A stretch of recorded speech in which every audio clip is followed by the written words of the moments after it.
नमस्कार मंडळी. स्वामी महाराज तुमच्या सर्व चांगल्या इच्छा मनोकामना पूर्ण करो हीच स्वामी चरणी प्रार्थना करते आणि आजच्या या नवीन व्हिडिओला सुरुवात करते.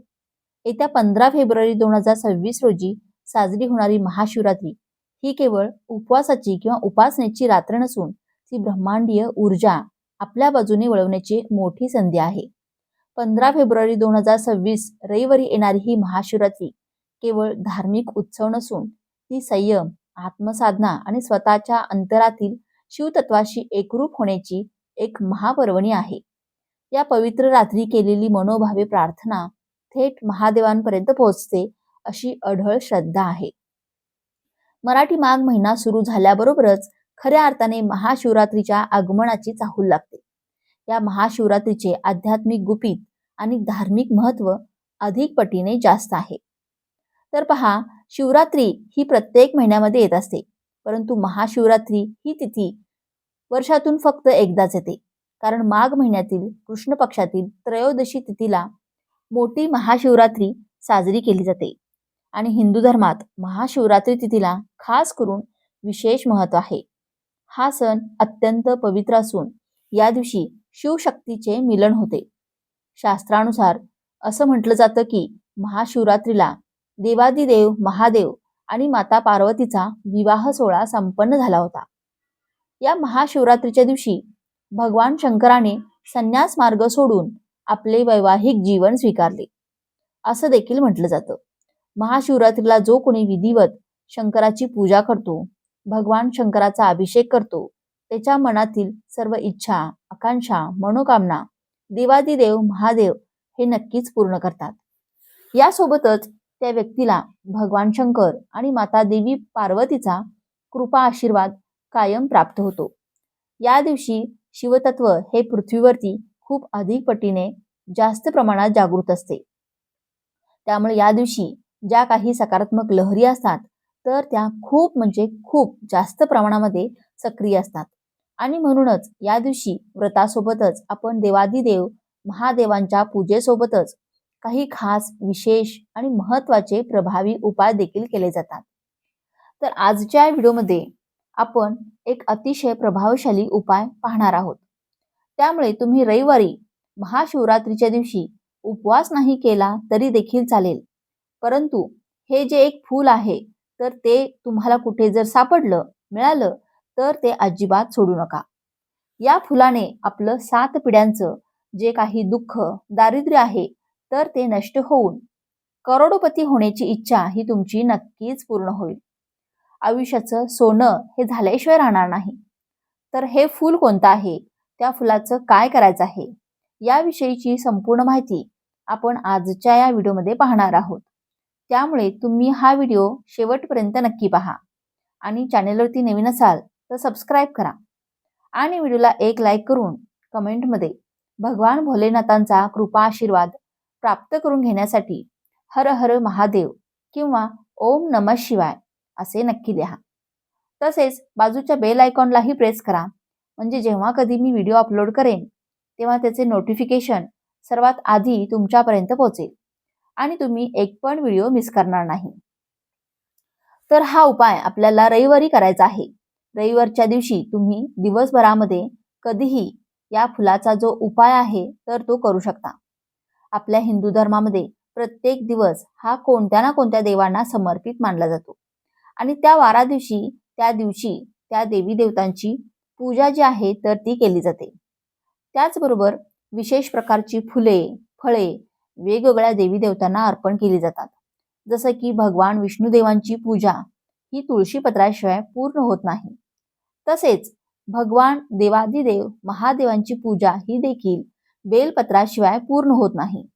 असं वेगवेगळे पानं, फुलं ही देवी देवतांना प्रिय आहेत.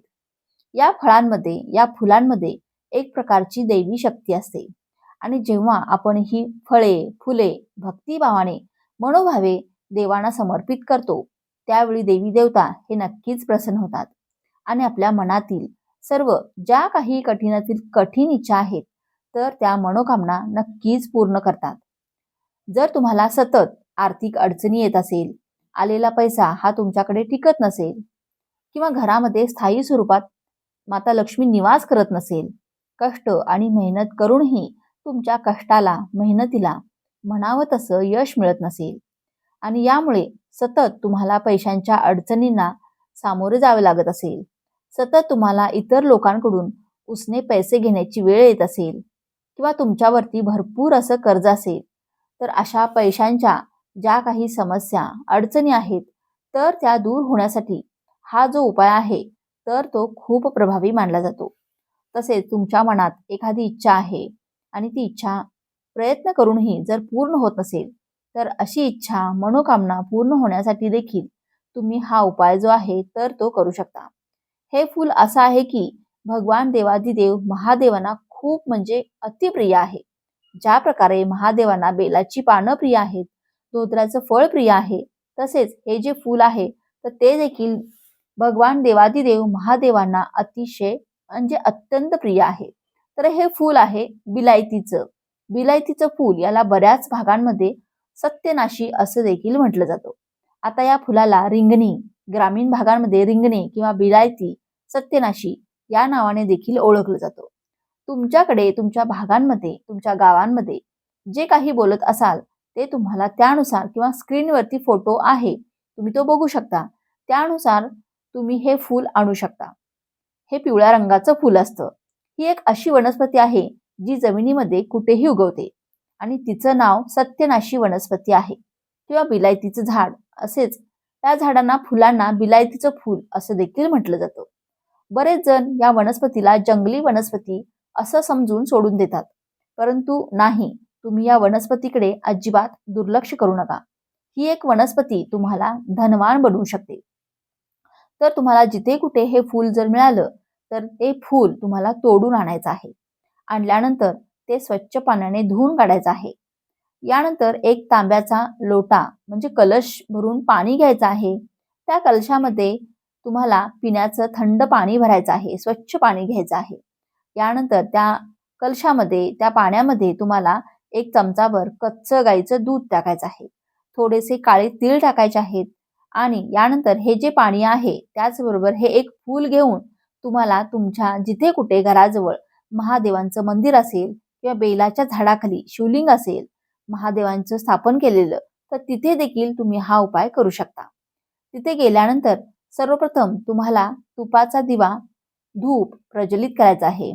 महादेवांच्या पूजेसाठी जे काही साहित्य लागतं, ते सर्व साहित्य आपल्याला सोबत घेऊन जायचं आहे. महादेवांना काहीतरी प्रसाद म्हणजे गोडाचा आपल्याला प्रसाद न्यायचा आहे किंवा केळी किंवा दुसरी कोणती फळं ती तुम्ही घेऊन जाऊ शकता किंवा दूध, साखर, खडी साखर, उपवासाचे जे काही पदार्थ आहेत, ते तुम्ही नेऊ शकता नैवेद्य म्हणून आणि आपल्याला विधिवत पूजन करायचं आहे महादेवांचं. आणि त्यानंतर आता मी तुम्हाला हे फूल कशा पद्धतीने अर्पण करायचं आहे, कशा प्रकारे हा उपाय करायचा आहे, ते पाहूया. तिथे गेल्यानंतर, महादेवांच्या मंदिरामध्ये गेल्यानंतर तुम्हाला सर्वप्रथम तुपाचा दिवा प्रज्वलित करायचा आहे, धूप प्रज्वलित करायचा आहे.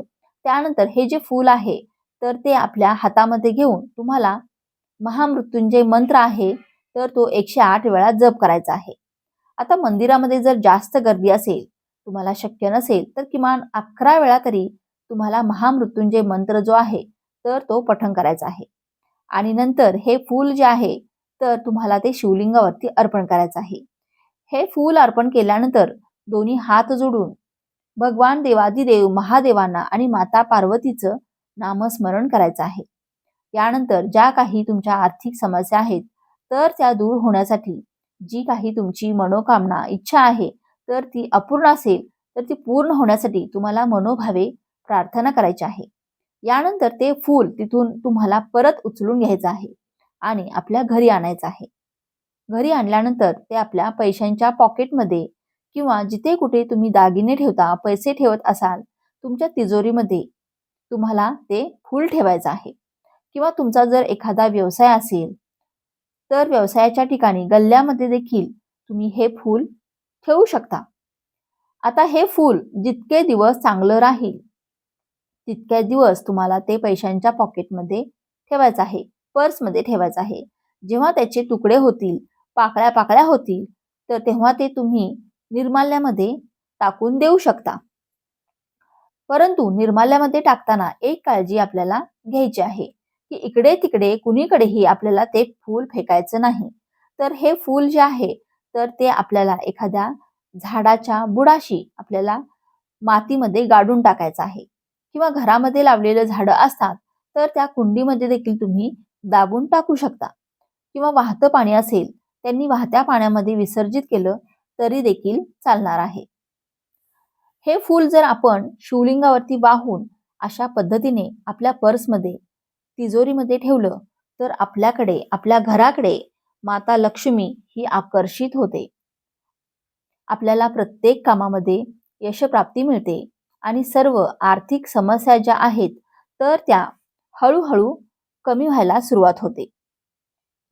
जर तुम्हाला हे फूल पर्समध्ये ठेवायचं नसेल तर तुम्ही पैसे जिथे ठेवता तिजोरीमध्ये तिथे देखील तुम्ही ठेवू शकता. हे फूल तिजोरीमध्ये ठेवल्याने आपल्या घराकडे माता लक्ष्मी आकर्षित होते. घरामध्ये चहूबाजूने पैसा, धनसंपत्ती ही यायला सुरुवात होते. आपले जे काही पैसे येण्याचे जे काही रस्ते आहेत, मार्ग आहेत तर ते बंद झालेले आहेत तर ते आपल्याला मार्ग खुले होतील आणि आपल्या घराकडे पैसा आकर्षित होतो, धनसंपत्ती ही येऊ लागते. त्यामुळे घराची, मुलांची, पतीची, कुटुंबाची भरभरून अशी प्रगती व्हायला सुरुवात होते. म्हणून तुम्ही या महाशिवरात्रीच्या दिवशी या एका फुलाचा उपाय जो आहे तर तो अवश्य करायचा आहे. सकाळपासून ते संध्याकाळपर्यंत तुम्ही हा उपाय कधीही करू शकता. परंतु अगदीच तुम्हाला शक्य जर असेल तर सकाळी हा उपाय करा किंवा सायंकाळी प्रदोष काळामध्ये तुम्ही हा उपाय केला तरी देखील या उपायाचं तुम्हाला खूप अधिक पटीने आपल्याला फळ हे नक्कीच प्राप्त होईल. उपाय करत असताना मनामध्ये फक्त एक श्रद्धा आणि भाव असेल तर त्या उपायाचं आपल्याला निश्चितच फळ जे आहे तर ते मिळत असतं. आता उपाय करत असताना तुम्हाला मासिक धर्म असेल तर हा उपाय करता येणार नाही. सुतक असेल तरी देखील हा उपाय करता येणार नाही. घरातील स्त्रीला जर मासिक धर्म असेल तर हा उपाय घरामध्ये दुसऱ्या व्यक्तीने केला तरी देखील चालेल. परंतु सुतक असेल तर तुम्हाला हा उपाय करता येणार नाही. फक्त आपल्याला पावित्र्य हे सांभाळायचं आहे. स्त्रिया, पुरुष हा उपाय करू शकतात. कोणताही उपाय मनापासून आणि पूर्ण श्रद्धेने केला तर त्या उपायाचं फळ आपल्याला निश्चितच प्राप्त होत असतं. मनामध्ये फक्त एक श्रद्धा आणि भाव असेल तर त्या उपायाचं आपल्याला निश्चितच हे फळ प्राप्त होतं. तर अशा पद्धतीने साध्या आणि सोप्या पद्धतीने तुम्हाला हा जो उपाय आहे तर तो महाशिवरात्रीच्या दिवशी करायचा आहे.